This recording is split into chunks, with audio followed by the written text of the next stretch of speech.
नमस्कार साथियों। आज हम लोग करने वाले हैं सीटेट का जो प्रीवियस ईयर पेपर 1 है, ठीक है। और ये 2024 का पेपर है, ठीक है। 7 जुलाई को पेपर हुआ था। और इसमें ये खास क्यों है भाई, तो मैं इसमें कोई नॉलेज जो है वो ढेर सारा मैं नहीं दूंगा, ठीक है। अब ऐसा क्यों कर रहा हूँ, क्योंकि जिस तरह से पेपर मैंने 2 बार क्रैक किया है, ठीक है भाई। तो सीडीपी में मैं अच्छा खासा यानी कि 27-28 तो ले ही आता था। और वो कैसे लाता था कि जो है कम समय में ऑप्शन को एलिमिनेट करता था। और ऑप्शन को एलिमिनेट किस तरह से किया जाता है आज वो मैं आपको बताऊंगा, ठीक है भाई। देखिए पहला सवाल आपके सामने ये रहा।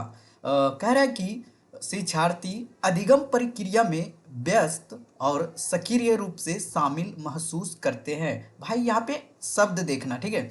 और ये मैं हिंदी और इंग्लिश दोनों को जो है मिलाकर बताऊंगा, ठीक है भाई। और आपके सामने भी सवाल ऐसा ही रहेगा ऑफलाइन में, तो घबराना नहीं है। कहा कि एक्टिव, ठीक है भाई, और इंगेज्ड मतलब बच्चा जो है लर्नर। यहाँ पे लर्नर कौन है भाई?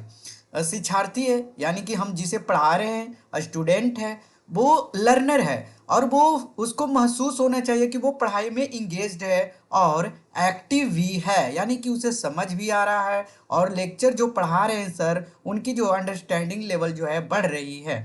तो वो किस तरह से, यानी कि कौन से लर्निंग प्रोसेस में वो ऐसा फील करेगा, ठीक है भाई। तो सबसे पहले तो निगेटिव वर्ड को हटा देना है, यानी कि निगेटेड करेगा, डिस्कार्ड करेगा नहीं। देखो मैं ऑप्शन भी नहीं पढ़ूंगा, ठीक है। जो यानी कि ऑप्शन में जो निगेटिव वर्ड है उसे हटा रहा हूँ, ठीक है भाई। तो activity related to their contest, चलो कोई निगेटिव नहीं है। Focus of learning is repetition and memorisation, ये नहीं करना है, रटवाना नहीं है, हटा दो। Socio emotional needs of learners are ignored, negative word है, इसे हटा दो, ठीक है भाई। अब सामने आपके सामने आंसर कौन सा निकल के आ गया? दो। मैंने कुछ बताया? कोई चीज बताया? नहीं बताया। ऑप्शन आपके सामने रख दिया, ठीक है भाई।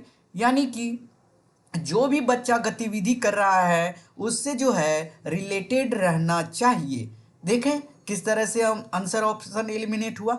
आपको भी एग्जाम में अगर आपने अभी तक कुछ नहीं पढ़ा है, बिल्कुल मत घबराओ। बस ये जो सीरीज में चला रहा हूँ, ठीक है। और ये हमेशा ये जो है रियल पेपर प्रीवियस ईयर ही रहेगा। और मैं कोई सवाल कोई क्वेश्चन कहीं से ऐड नहीं करने वाला, ठीक है।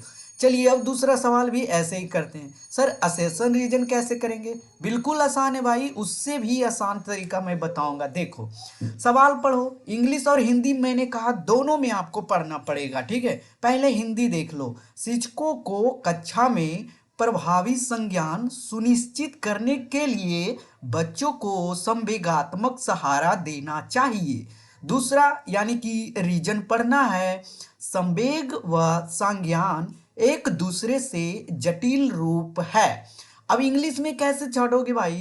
Teacher should provide emotional, positive word है, सपोर्ट सही, children in classroom in ensure effective learning, कहीं पे निगेटिव नहीं है, चलो सही मार दो। इमोशंस एंड कोगिनेशन, यानी कि संवेग एवं संज्ञान are related to each complex way, सही बात है भाई। ये दोनों के बिना यानी कि आपके साथ तो एक समझदारी होना चाहिए, संज्ञान विकास होना चाहिए, और इमोशन तो होना चाहिए भाई। इमोशन नहीं रहेगा तो बच्चे के प्रति आपकी जो लगाव है वो नहीं रहेगी, ठीक है। तो हमें तो इसमें कोई निगेटिव पॉइंट नहीं मिला, तो यानी कि दोनों सही है। अब यहाँ पे कहा है कि दोनों गलत है, आंसर हटा दो, ऑप्शन एलिमिनेट अब करते हैं। ए और आर दोनों सही है और ए का सही व्याख्या करता है। ए और आर दोनों सही है लेकिन ए और आर की सही व्याख्या नहीं करता, इसकी हम बाद में बात करते हैं। इसको पहले ऑप्शन एलिमिनेट कर दो, आर गलत है। चलो अब देखो भाई यहाँ पे इमोशनल लिखा हुआ है, ठीक है ना भाई। शिक्षकों को यानी कि संवेगात्मक, और यहाँ पे भी संवेगात्मक लिखा है, यानी कि एक दूसरे से रिलेटेड है, एक दूसरे से रिलेटेड है। तो सही व्याख्या तो करता ही होगा आर, यानी कि नहीं कर रहा है ऐसा कहना गलत है। मैंने कोई चीज फालतू नहीं बताया, बस ऑप्शन को एलिमिनेट करना सिखा दिया, ठीक है भाई। चलो अगला सवाल देखो, तीसरा सवाल वैसे ही करते हैं। चलो, आम तौर पर, ठीक है भाई, यानी कि जेनरली सीखने की अक्षमता और कठिनाइयों वाले बच्चों में, यानी कि कौन ऐसे बच्चे हो सकते हैं जो सीख नहीं पा रहे हैं, उन्हें सीखने में कठिनाइयाँ हो रही है, कौन ऐसे बच्चे हो सकते हैं। यानी कि क्या नज़र से कमज़ोर, यानी कि यहाँ पे देखो reading due to their poor sight. अगला छोड़ो, very low IQ diagnosed through standard intelligence. चलो कोई बात नहीं। have problem in regulating their emotions, have confusion with letter and alphabet that look alike। तो ये जो होता है ऑटिज्म वाले बच्चों को होता है। ऑटिज्म क्या होता है? स्वालीनता। स्वालीनता जैसे तारे जमीन पे देखे होंगे, उसमें लेटर क्या लिखा है, पढ़ता क्या है, लिखता क्या है, उसे समझ में खुद नहीं रहता है। तो ये क्या हो गया? ऑटिज्म यानी कि स्वालीनता। अगर बोलता तो ये आंसर होता, लेकिन यहाँ पे कहा है सीखने की अक्षमता और कठिनाई वाले बच्चों में क्या हो सकता है? तो अपनी भावनाओं को नियंत्रित करने में समस्या हो सकती है। क्या नज़र कमज़ोर? ये तो नॉर्मल बात है भाई, नज़र कमज़ोर ऐसा नहीं है जैसे मैं नहीं देख पा रहा हूँ तो क्या जो है ब्रेल लिपि के द्वारा नहीं सीख सकता हूँ, पढ़ सकता हूँ ना, तो ये आंसर तो होगा नहीं। अपनी भावनाओं को नियंत्रित करने में समस्या होती है। चलो कोई बात नहीं। मानक बुद्धि परीक्षणों के माध्यम से, यानी कि आप जो है वो आईक्यू लगा के उसकी जो है बुद्धि लब्धि को बहुत कम बुद्धि लब्धि होती है, यानी कि निदानित किया जा सकता है। मानक बुद्धि परीक्षण के माध्यम से निदानित बहुत कम बुद्धि उपलब्धि, यानी कि ये तो समझ में नहीं आया, छोड़ो मैं ठेठ में समझाता हूँ। यानी कि जो बच्चा आईक्यू जिसका कमजोर है, तो क्या आप जो है उससे कोई चीज लगा के उसके बुद्धि को बढ़ा सकते हो? नहीं। तो आंसर तो अपनी भावनाओं को नियंत्रित करने में समस्या तो होगी भाई, कठिनाइयां तो होगी। देख तो नहीं पढ़ पा रहा है, नहीं लिख पा रहा है, तो वो चिड़चिड़ा सा हो जाता है। ठीक है भाई, तो लर्निंग डिफिकल्टी चिल्ड्रन में हो सकता है। चलो अगला सवाल है। अगला सवाल है क्या कि 4 नंबर, निम्नलिखित में से कौन से कथन प्रगतिशील शिक्षा में शिक्षकों की भूमिका का सबसे अच्छा वर्णन करता है? यानी कि जब आप बच्चे को पढ़ा रहे हो, आप टीचर हो भाई, जैसे मैं यहाँ पे पढ़ा रहा हूँ, आपको सिखा रहा हूँ, गाइड कर रहा हूँ, और ये क्लास जो है प्रगतिशील है, यानी कि प्रोग्रेसिव एजुकेशन हो रहा है। ठीक है। अब यहाँ पे ऑप्शन देखो, teacher leaves the children on their own to independently. चलो, शिक्षक बच्चों को स्वतंत्र रूप से कार्य करने के लिए उनके हाल पर छोड़ देना चाहिए। क्या ऐसा करना चाहिए? चलो कोई बात नहीं। शिक्षक ज्ञान का प्राथमिक स्रोत है। क्या सिर्फ आप ही से वो बच्चा पढ़ सकता है? क्या टीवी, मोबाइल माध्यम, न्यूज़पेपर से नहीं सीख सकता है? तो ऐसा तो नहीं कर सकते हो। ठीक है। यानी कि शिक्षक एक सुविधा प्रदाता के रूप में काम करता है, या फिर शिक्षक निर्धारित ज्यों का त्यों लागू करते हैं, यानी कि अपना मनमानी ढंग से पढ़ाओगे? नहीं। करिकुलम सिलेबस के अनुसार बच्चे को समझ में आए वैसा पढ़ाना है। शिक्षक एक सुविधा प्रदाता के रूप में कार्य करता है। तो भाई देखो, ऑप्शन तो ये होगा या ये होगा, दोनों में कंफ्यूज होगा। ठीक है। लेकिन टीचर एज फैसिलिटेटर भी होता है, लेकिन इससे अच्छा जो है ये वाले लग रहा है। क्यों लग रहा है? कि बच्चे को जब भी, पहले तो उसे इंडिपेंडेंटली छोड़ दो उनके वर्क पे, अब जब भी उसे थोड़ा सा भी सपोर्ट की जरूरत पड़े तो स्कैप फोल्डिंग देना चाहिए। स्कैप फोल्डिंग पहाड़ी से हिंदी में कहते हैं, यानी कि थोड़ा सा हिंट दे दो ताकि बच्चे अच्छे से कर लें। तो आंसर ये बेटर थोड़ा सा लग रहा है। ठीक है भाई, सीबीएसई भी यही आंसर माना है। अगला सवाल है 5वां सवाल, प्रगतिशील बच्चों के संदर्भ में निम्नलिखित में से कौन सा सही है? फिर से आ गया प्रोग्रेसिव, यानी कि जब कोई गिफ्टेड बच्चा है, यानी कि गिफ्टेड बच्चा क्या होता है? थोड़ा सा अच्छा, थोड़ा सा अच्छा क्या कि यानी कि समाज से थोड़ा सा बेहतर करने में अच्छा लगाता है। यानी कि यहाँ पे देखो, gifted student learn comparatively advance pace than other student. क्या ये सही है? कंपैरेटिव करना चाहिए? नहीं। गिफ्टेड चिल्ड्रेन आर, यहाँ पे सीखने की अक्षमता जोखिम से मुक्त होता है, क्या उनको कोई कठिनाइयां नहीं होती है? गलत गलत। स्टूडेंट्स आर ऑलवेज हैप्पी, बिल्कुल गलत, ऑलवेज। चलो कौन सा बच गया भाई? ये यानी कि प्रतिभाशाली बच्चे जो होते हैं निश्चित रूप से शैक्षणिक तो होते ही हैं, वो सामाजिक में भी बेहतर करते हैं और अपने इमोशंस पे भी अच्छे काम करते हैं, यानी कि उनका बैलेंस इमोशन रहता है। तो ये हो गया गिफ्टेड चिल्ड्रेन। समझ में आ गया। चलो अगला सवाल है। छठा सवाल करते हैं। अब प्याजे आ गए हैं तो वो pre operational, operational, concrete, formal, चार प्रकार के दिए थे, चार स्टेज। अब यहाँ पे एबिलिटी टू परफॉर्म, यानी कि जीन प्याजे के अनुसार निम्नलिखित में से कौन सी क्षमताएं पूर्व संक्रियात्मक अवस्था की विशेषता है। यानी कि 0 से 2, 2 से 7, 7 से 11, 11 से एभव। तो ये हो गया क्या भाई, sensory motor, pre operational, concrete, formal, यही होता है। तो सेंसरी मोटर 0 से 2 होता है, प्री ऑपरेशनल 2 से 7 होता है। तो 2 से 7 में बच्चे क्या करने लगते हैं बताओ भाई। आ इमिटेशन एंड रिवर्सिबिलिटी, ये तो करते ही हैं, नकल और प्रतिवर्तिता, यानी कि रिवर्स जो आप कर रहे हो बच्चे भी वैसे ही करते हैं। तो क्या ये 7 साल तक करते हैं। अच्छा, अमूर्त चिंतन तो अभी आएगा नहीं, वो आएगा 7 से 11 में। ठीक है। अच्छा, सीरियस यानी कि वर्गीकरण, सीरीज यानी कि वर्गीकरण और क्रमबद्धता करने के लिए जो कब आता है। तो खेल और जीववाद कब आता है भाई, 0 से लेके 2 महीने, 2 साल 3 साल तक बच्चे देखना कि कोई चीज दे दो तो वो मुंह में ले लेता है, तो ये जीववाद होता है। ठीक है भाई, सिंबॉलिक प्ले। तो ये तो होगा नहीं। मैंने कौन कौन ऑप्शन छाड़ दिया, ये छाड़ दिया, ये छाड़ दिया।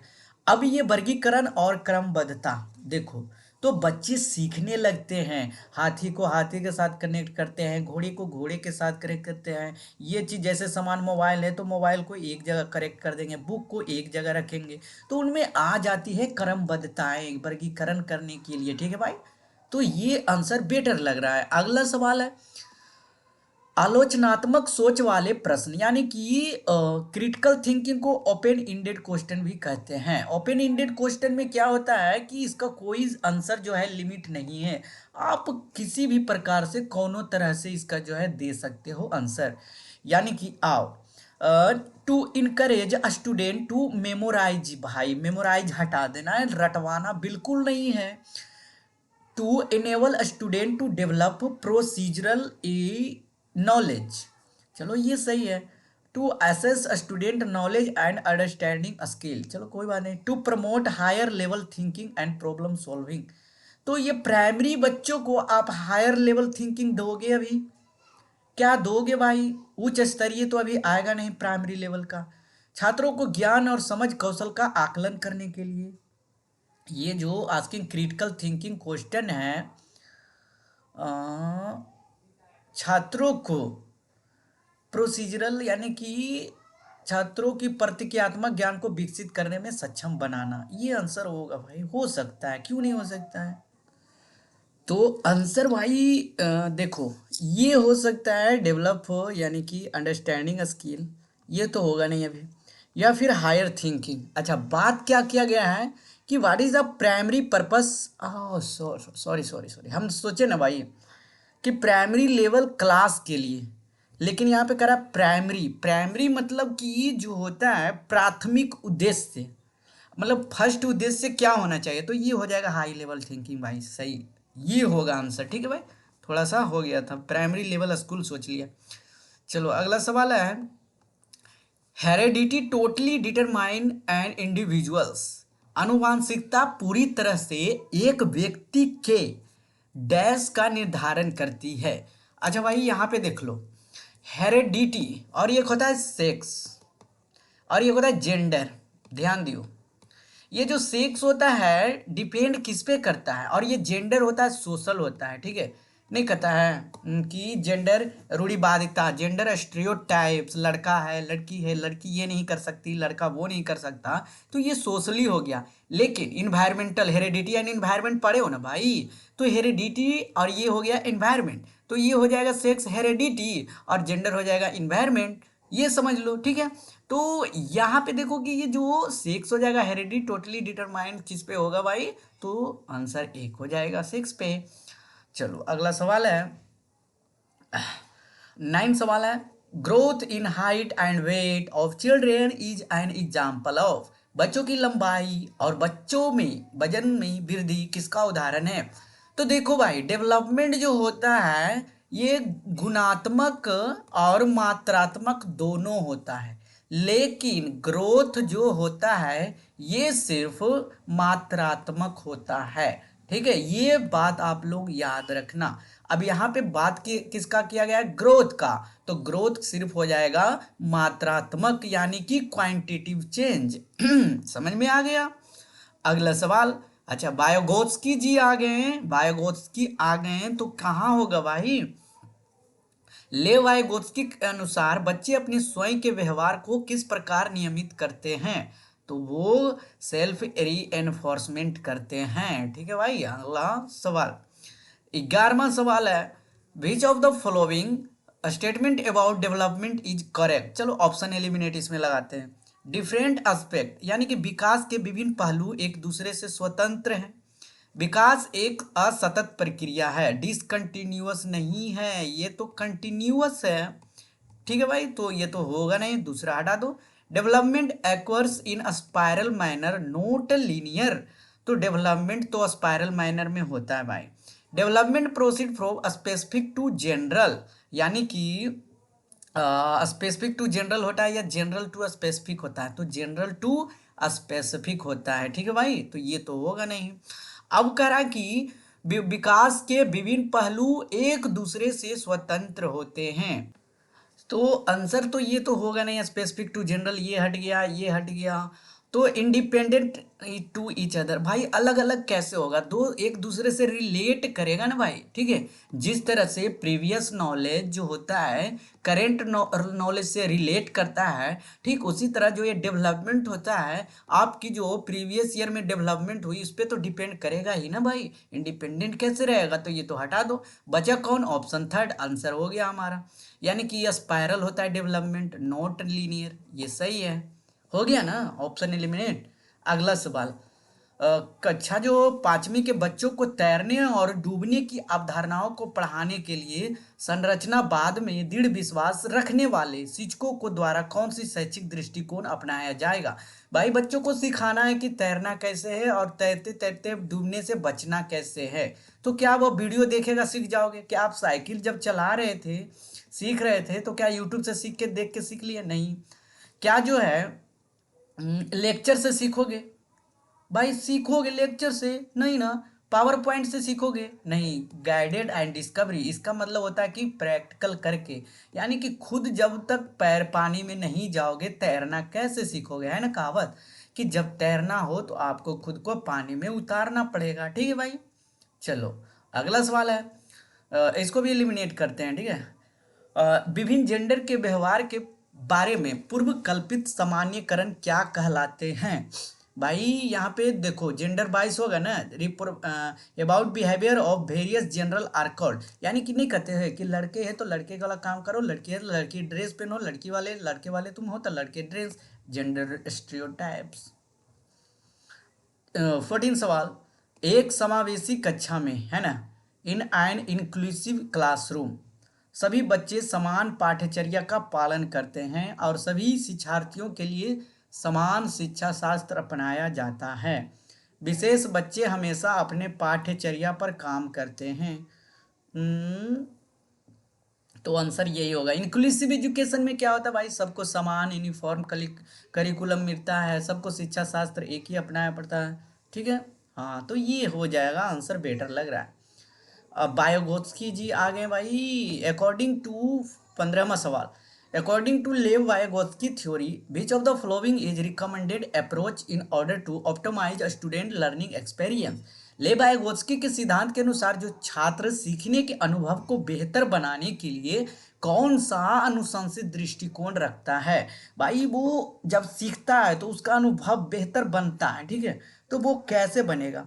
छात्रों को ऐसा काम प्रदान करना जिससे वे व्यक्तिगत रूप से प्रबंधित नहीं हो। भाई यहाँ पे देखो, providing student with work they manage and complete individually. अच्छा छोड़ो, एक सेकेंड रुको। छात्रों को ऐसा काम प्रदान करना जो उनकी समझ के वर्तमान स्तर से पूरी तरह से असंबंधित हो। जब बच्चा प्रीवियस ईयर और करंट नॉलेज से अलग कर दोगे तो वो कैसे होगा? आंसर गलत। छात्रों के वर्तमान स्तर पर आधारित उनके उचित समर्थन और मार्गदर्शन के साथ काम प्रदान करना। छात्र को कोई सहायता नहीं देना, ये तो बात गलत है भाई। चलो अब 1 और 3 देखो, ये गलत ये गलत हो गया ना। Providing student with work that they can manage and complete individually. Individually individually नहीं करना है, दोनों को साथ लेके चलना है, ठीक है। आंसर हो गया खत्म। एक वर्ड से कीवर्ड से पकड़ लिया ना आंसर। चलो अगला सवाल है, इसको भी करते हैं वैसे ही। चलो 16 सवाल। हेंज की दुविधा को पेश किया जाना है। भाई वो दवाई वाला पढ़ा था ना, पत्नी बीमार थी, अब वो हेंज जो है दवाई चुराए या फिर पुलिस का भी डर है कि पकड़ा जाएगा, ठीक है। तो कानून इन परिस्थितियों के लिए स्थापित नहीं किया गया था। इस स्थिति में दवा लेने वास्तव में सही नहीं है, लेकिन यह उचित है। लॉरेंस कोहेलबर्ग के सिद्धांत के अनुसार अरुणिमा नैतिक विकास के कौन सी अवस्था में है? तो वो भाई दंड के, ध्यान दो भाई, ठीक है। तो भाई कोहेल्सबर्ग जो है 5 चरण दिए हैं और 5वां चरण यही ऐड किए हैं कि कानून से ऊपर भी होता है नैतिकता। अच्छा भाई देखो, किसी का एक्सीडेंट हो जाता है रोड पे, तो पहले उसे आप हॉस्पिटल ले जाओगे ना भाई, ये क्या दिखाता है? नैतिकता, मोरालिटी। कानून तो बाद में आया ना भाई। तो नैतिकता का विरोधाभास व्यक्तिगत अधिकार का लोकतांत्रिकता, ठीक है भाई, समझ में आ गया। यानी कि morality of contrast of individual rights and democratically, punishment नहीं, सोशल कंसर्न नहीं, एक्सचेंज नहीं, ठीक है। आंसर ये हो जाएगा। चलो 17वां सवाल। अच्छा ये सवाल समझाते हैं, ठीक है।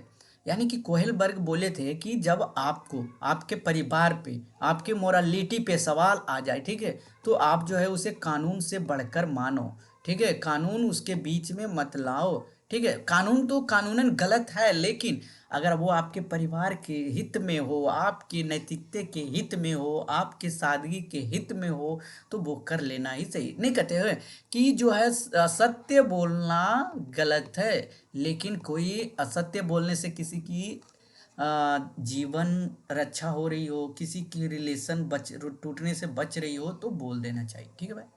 चलो अगला सवाल। गणित अपने खराब अंकों के बारे में बात करते हुए अभी कहता है, गणित में उसका खराब अंक है, मुझे अंकों की समझ नहीं है, अभी अपने प्रदर्शन का कारण किसको ठहरा रहा है? क्या भाई? योग्यता का भाग, लैक ऑफ एबिलिटी, कार्य कठिनाई, किस्मत, किस्मत पे बिल्कुल भरोसा, किस्मत वाला है ऑप्शन एलिमिनेट कर दो। कोशिश की कमी कह सकते हो क्या?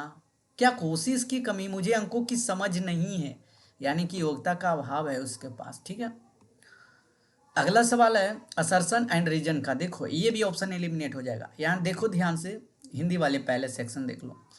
जबकि कुछ बच्चे 12 महीने में उम्र में बड़बड़ाना और 2 शब्द का वाक्य बोलना शुरू कर देते हैं, अन्य जो है 20 महीने की उम्र तक ऐसा नहीं करते हैं। हो सकता है भाई कोई कोई बच्चा डिफरेंट होता है, कोई 5 महीना में ही बोलने लग जाता है, कोई 8-10 महीना में। विकासात्मक प्रतिमान केवल सांकेतिक है और व्यक्तिगत बच्चों का विकास काफी भिन्न हो सकता है। क्या ऐसा कहना सही है? तो भाई यहाँ पे कथन जो है सही है। अभी कथन देखो, विकास जो होता है हर बच्चे में अलग अलग होता है। 12 महीने में कोई बड़बड़ा रहा है तो कोई 20 महीना में, ठीक है। और कारण क्यों सत्य है वो भी बताता हूँ। क्योंकि जो है विकासात्मक जो है सांकेतिक यानी कि औसतन होता है, और व्यक्तिगत बच्चों का विकास जो है काफी भिन्न हो सकता है, ठीक है भाई। तो कारण जो है कथन का दोनों का सही है, और ये आंसर हमारा ऑप्शन 2 हो जाएगा, ठीक है। देखो 19वां, निम्नलिखित में से कौन सा एक अच्छी तरह से तैयार किया गया आलोचनात्मक सोच वाले प्रश्न की विशेषता नहीं है? यानी कि ओपन एंडेड क्वेश्चन नहीं है, ये समझ लो। ओपन एंडेड क्या होता है? जिसका आंसर लिमिट ना हो, आप किसी प्रकार से उत्तर भी दे सकते हो। ये लड़का है, ये अलग उत्तर दिया, ये लड़का है, अलग उत्तर दिया, ठीक है भाई। तो ये उच्च स्तरीय सोच और समस्या समाधान कौशल को बढ़ावा देता है। खुला प्रश्न है, कई उत्तरों की प्रस्तुति करने की अनुमति देता है, ये तो सही है, ये भी सही है। यह मुख्य रूप से तथ्यात्मक जानकारी पर आधारित होता है भाई, फैक्ट पे आधारित नहीं होता है, ठीक है। तो ये आंसर हमारा यही सही है। पूछा है नहीं है। अब देखो इसमें सूचना का विश्लेषण और मूल्यांकन की आवश्यकता तो होती है भाई, आपको एनालाइज करने आना चाहिए, इवैल्यूएट करना चाहिए, ठीक है भाई। हर चीज को टॉपिक से रिलेट करना चाहिए। अगला सवाल फिर से assertion and reason. Teacher should Hindi Hindi Hindi. शिक्षकों को बच्चों के साथ काम करते समय लगातार अपने स्वयं की दृष्टिकोण और पूर्वग्रहों ग्रहों की जांच करनी चाहिए। शिक्षकों को बच्चों के साथ काम करते समय लगातार अपने स्वयं के दृष्टिकोण और पूर्व जांच ये तो सही है भाई। समस्या समाधान की प्रक्रिया कार्यात्मक स्थिरता से बाधित है। यानी कि समस्या समाधान की प्रक्रिया कार्यात्मक स्थिरता से बाधित है। यानी कि यहाँ भाई देखो ऑप्शन निगेटिव थोड़ा सा नहीं लग रहा है। हिंडर्ड बाई फंक्शनल फिक्स्डनेसी, तो भाई दो तो गलत हो गया, ओपन रहना चाहिए। अब यहाँ पे निगेटिव टर्म देखो, on attitude and vice, vice नहीं होना चाहिए, मतलब किसी को पक्षपात नहीं करना चाहिए। जैसे कि तुम लड़का हो, तुम्हारे साथ मैं ये पीटूंगा, लड़की अरे भाई तुम जाओ बैठो आराम से क्लास में, तुम होमवर्क भी नहीं किया, तुम भाई ये गलत है। तुम टीचर हो, सारा का सेम क्लास में करना चाहिए, दोनों गलत है। ठीक है, अगले सवाल के तरफ। भाई कौन सा सवाल 20 है ना, 21वां। चलो असर्शन एंड रीजन देख रहे हो, 4-5 सवाल हो गए असर्शन के, हल्के में ले रहे हो तुम लोग। Classroom pedagogy should B Hindi Hindi Hindi भाई हिंदी। विविध सांस्कृतिक पृष्ठभूमि से छात्रों की जरूरत को पूरा करने के लिए कक्षा शिक्षण को सांस्कृतिक रूप से उत्तरदायी होना चाहिए। कक्षा में समता केवल मानकीकृत पाठ्यचर्या हटा दो, वनली आया भाई हटा दो। ठीक है, वनली आया भाई, वनली थ्रू। यहाँ पे सम रहता तो हो सकता था, लेकिन यहाँ पे डायरेक्ट वनली थ्रू स्टैंडर्ड, बिल्कुल गलत। Classroom pedagogy should be culturally responsive to meet the meet student from diverse cultural background. अच्छा पहला गलत है तो भाई ये वाला तो सही है भाई। नीड्स टू स्टूडेंट आ गया ना सर, हाँ तो ये सही है। ठीक है, स्टूडेंट के नीड्स के अनुसार जो है पढ़ाना चाहिए। चलो, Harvard gardener concept of intelligence implies that, Harvard gardener की दी गई बुद्धि की अवधारणा का निहितार्थ है कि केवल, वनली वाला हटा दो भाई, every one process and understanding the world in the same way कैसे हो सकते हो, human beings differ in their ability in different dominion. सही है, वनली वन खत्म भाई, ऑप्शन एलिमिनेट हो गया, मैं कुछ नहीं बताने वाला इसमें। चलो मैं आगे चलता हूँ। 23वां सवाल, निम्नलिखित में से कौन सी सार्थक सीखने के लिए एक प्रभावी स्मृति तकनीकी नहीं है, यानी कि मीनिंगफुल नहीं है, कौन सा नहीं है? तो क्या आप निमोनिक्स, सही है भाई, निमोनिक्स से आप बता सकते हो, रटना नहीं है, तो यही आंसर हो जाएगा ऑप्शन बी। ये तो सही है भाई, ये भी सही है, ये भी सही है, रिहर्सल तो करना चाहिए। करा कि निम्नलिखित में से अवधारणा के निरूपण का कौन सा क्रम बच्चों के संज्ञानात्मक क्षमताओं को उत्तरोत्तर विकास के अनुसार है? यहाँ पे ध्यान दो भाई, कोई नहीं बोलेगा, कोई नहीं बोलेगा। क्यों नहीं बोलेगा भाई?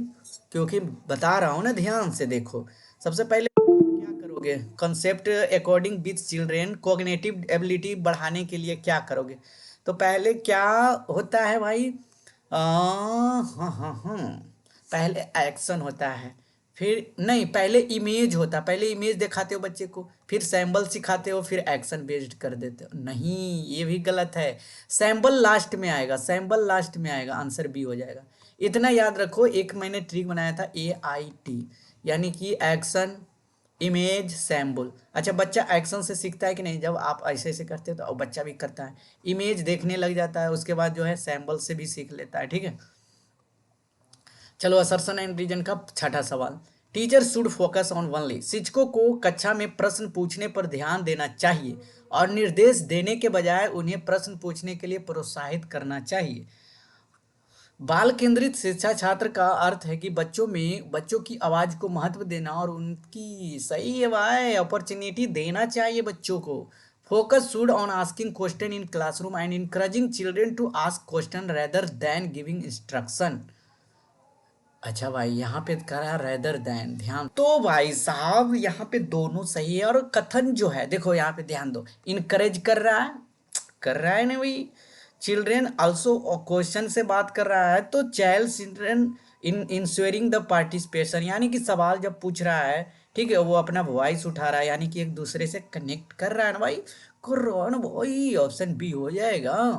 27वां सवाल, 26वां, भालुक भालुक। चलो, जागृति को पता चल गया कि उसका कुत्ता रस्टी का गोल्डन रिट्रीवर है, वह एक और कुत्ते को देखती है जो रस्टी जैसा दिखता है लेकिन अलग नस्ल का है, तो वह उसे भी कुत्ता ही समझती है। जीन पियाजे के संज्ञानात्मक विकास के सिद्धांत के अनुसार यह किस अवधारणा को प्रदर्शित करता है? बताओ। अहंकारते तो होगा नहीं, कंजर्वेशन नहीं होगा, ऑब्जेक्ट प्रीमिनेंस हो जाएगा, यानी कि वस्तु अस्थायित्व अभी नहीं समझ रहा है। मतलब चार पैर है तो घोड़ा को घोड़ा, हाथी को भी घोड़ा समझ रहा है, ऊँट को भी घोड़ा समझ रहा है, ये हो रहा है। 27वां, ऐसे बच्चे जिन्होंने बहुत कम उम्र से गंभीर सामाजिक अभाव का अनुभव किया है, आमतौर पर विकास में देरी या बाधा उत्पन्न होती है और पुनर्वास के बावजूद विकास के कुछ क्षेत्रों में सुधार अधिनिष्ठ होने की संभावना है। यह अवधि जिसमें विकास पर्यावरणीय समर्थन से महत्वपूर्ण रूप से प्रभावित होता है, डैश कहलाती है। भाई ये क्या कहलाएगा? बताओ बताओ। नहीं तुम बताओ यार। तो भाई यहाँ पे कौन सा हो जाएगा? सेंसिटिव पीरियड, अपना संवेदनशील बच्चा है ना भाई। तुम भी समझशील हो। दोहराव बारंबार किए जाने वाले व्यवहार इसकी नहीं कहता है तो ला जाता है इसे। मैं ये कर रहा हूँ, मैं वो कर रहा हूँ, तो ये क्या है? ऑटिज्म स्पेक्ट्रम डिसऑर्डर है भाई, ठीक है, स्वालीन विकार। तारे जमीन पर। 29वां, निम्नलिखित में से कौन सा निरंतर और व्यापक मूल्यांकन का समर्थन करेगा? भाई यहाँ पे कंटिन्यूअस है तो डेवलपमेंट होगा भाई। कॉम्प्रहेंसिव एवल्यूशन, तो यहाँ पे कौन सा जो है अच्छा होगा? होगा होगा होगा, बताओ। तो भाई यहाँ पे स्टैंडर्डाइज नहीं करना है, स्टैंडर्डाइज नहीं करना है। बेस्ट वर्क पोर्टफोलियो क्या होता है भाई? ये तो नहीं है। Growth and learning process portfolio हो सकता है, ठीक है। अगला सवाल क्या है? Which of the following is correct about process of learning according to socio constructivist theory? यानी कि सोशल कंस्ट्रक्टिव थ्योरी। भाई जो भाई लोग सही है शॉर्ट वीडियो नहीं देख रहे, गलत कर रहे हैं। वहाँ पे मैं चैप्टर वाइज जो है 10 सवाल लाता हूँ, ठीक है, और हर सवाल जो है बहुत वेस्ट होता है, PYQ होता है और वो बार बार रिपीट होता है। तो भाई ध्यान से सुन लो, शॉर्ट वीडियो देख लो, 3 मिनट आपका लगेगा, 10 सवाल क्लियर और चैप्टर वाइज होगा। कोई ना, मत देखो भाई, तुम पास हो जाओगे, तुम्हारा ही नुकसान होगा, फिर पढ़ना पड़ेगा बार बार नहीं। तो सामाजिक रचनावादियों के अनुसार अधिगम की प्रक्रिया के बारे में निम्नलिखित में से कौन सा कथन सही है? अधिगम अर्थ निर्माण का एक सामाजिक प्रक्रिया है। हाँ भाई, learning social process of meaning making. तो अधिगम केवल नहीं करना है, वनली हटा दो। पैसिव प्रोसेस नहीं होता, एक्टिव होता है। कोई चीज भी हो पैसिव रहे हटा देना। Learning is individualistic process, occurs in isolate नहीं कर सकते हो। भाई तीनों ऑप्शन नेगेटिव पॉइंट से हट गया। भाई वीडियो कैसा लगा आप कमेंट में जरूर बताएं, और क्या जो है मेरा टेक्निक काम कर रहा है आप एक बार एक अप्लाई करके देखो, पेपर उठाओ प्रीवियस ईयर और जो जो मैंने किया है अप्लाई वो भी करके दिखाओ। अगर समझ में नहीं आया तो नेक्स्ट वीडियो देखना, ठीक है। 2-3 बार ये वीडियो देखो, अपने आप समझ में आ जाएगा। तो मिलते हैं नेक्स्ट वीडियो में, धन्यवाद।